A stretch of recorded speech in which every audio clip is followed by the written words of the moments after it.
کیا آپ یقین کریں گے کہ ایک شخص بغیر تلوار اٹھائے پوری امت میں خون بہا سکتا ہے؟ ایک ایسا شخص جس نے مسلمانوں کی دلوں میں ایسا زہر ڈالا کہ بھائی بھائی کے خلاف کھڑا ہو گیا، اور پھر اسلامی تاریخ کا سب سے خطرناک فتنہ شروع ہوا۔ حضرت عثمان شہید ہو گئے، مسلمان آپس میں لڑنے لگے، اور کہا جاتا ہے اس سب کے پیچھے ایک پراسرار شخص تھا، عبداللہ بن سبا۔ مگر رک جائے، کیونکہ اس کہانی کا سب سے خوفناک حصہ ابھی باقی ہے۔ وقت تھا اسلامی سلطنت کے عروج کا، مسلمان تیزی سے طاقتور ہو رہے تھے، روم اور فارس جیسی سلطنتیں کانپ رہی تھی، لیکن اسی دوران ایک پراسرار شخص خاموشی سے منظر پر آیا۔ نام تھا عبداللہ بن سبا۔ کہا جاتا ہے وہ اصل میں ایک یہودی تھا جس نے بعد میں اسلام قبول کیا، مگر سوال یہ تھا، کیا اس نے واقعی اسلام قبول کیا تھا یا وہ کسی خفیہ منصوبے کے تحت آیا تھا؟ عبداللہ بن سبا عام انسان نہیں تھا، وہ جانتا تھا کہ تلوار سے زیادہ خطرناک چیز الفاظ ہوتے ہیں، اسی لیے وہ جنگ نہیں کرتا تھا، وہ صرف باتیں کرتا تھا، مگر وہ باتیں دلوں میں زہر بھر دیتی تھی۔ پہلے وہ بصرہ گیا، وہاں لوگوں سے خفیہ ملاقاتیں کرنے لگا، پھر آہستہ سے سوال پوچھتا، کیا تم نے کبھی سوچا رسول صلی اللہ علیہ وآلہ وسلم کے بعد اصل حقدار کون تھا؟ لوگ حیران ہو جاتے، کیونکہ اس زمانے میں ایسے سوالات خطرناک تھے۔ پھر وہ خاموش ہو جاتا تاکہ لوگ خود سوچتے رہیں۔ پھر وہ کوفہ پہنچا، وہاں اس نے نیا کھیل شروع کیا۔ وہ عبادت گزار بنتا، لمبی نمازیں پڑھتا، لوگوں کے سامنے روتا تاکہ سب اس پر بھروسہ کریں، اور جب لوگ قریب آتے تو وہ آہستہ آہستہ ان کے ذہن بدلنا شروع کر دیتا۔ وہ کہتا، ہر نبی کا ایک خاص جانشین ہوتا ہے، پھر رک جاتا۔ لوگ خود پوچھتے، پھر رسول صلی اللہ علیہ وسلم کے بعد کون؟ اور یہی وہ لمحہ تھا جس کا اسے انتظار ہوتا۔ وہ حضرت علی کا نام لیتا اور پھر کہتا، ان کے ساتھ انصاف نہیں ہوا۔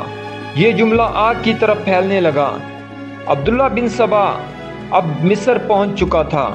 وہ جانتا تھا اگر لوگوں کے دلوں میں غصہ بھر دیا جائے تو امت اندر سے ٹوٹ جائے گی۔ اگر کوئی حکومت سے ناراض ہوتا، وہ اس کے غصے کو مزید بڑھاتا۔ اگر کسی کو شک ہوتا، وہ اس شک کو خوف میں بدل دیتا۔ آہستہ آہستہ مدینہ کے خلاف نفرت بڑھنے لگی، لوگوں میں افواہیں پھیلنے لگی، اور پھر حضرت عثمان کے خلاف باتیں شروع ہو گئی۔ حضرت عثمان غنی، نرم دل، سخی اور نبی پاک صلی اللہ علیہ وآلہ وسلم کے داماد تھے، مگر اب ان کے گھر کا محاصرہ کیا جا چکا تھا۔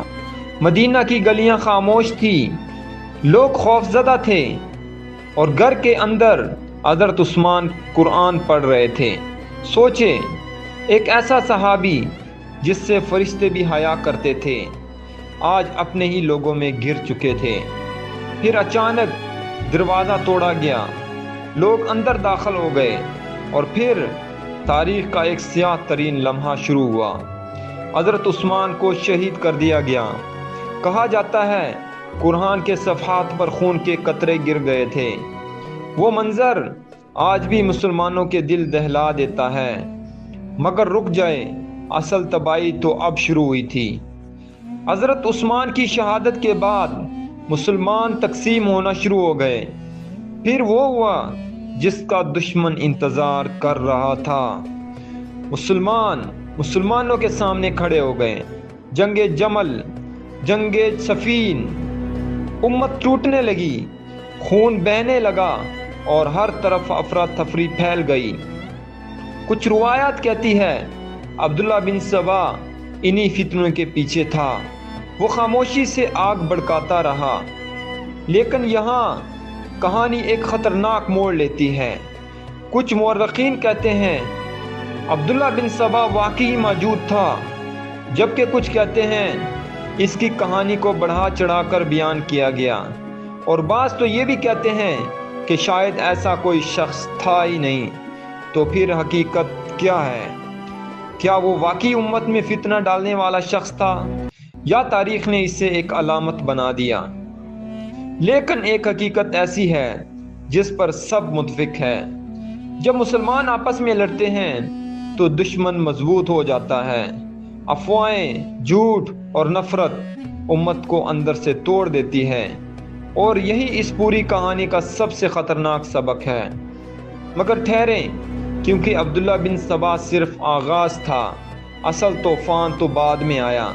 ایک ایسی خفیہ تنظیم جو رات کے اندھیرے میں بادشاہوں کو قتل کر دیتی تھی۔ لوگ سوتے تھے اور صبح اپنے سرہانے خنجر پاتے تھے۔ وہ کون تھے اور کیوں پوری مسلم دنیا ان سے خوف زدہ تھی؟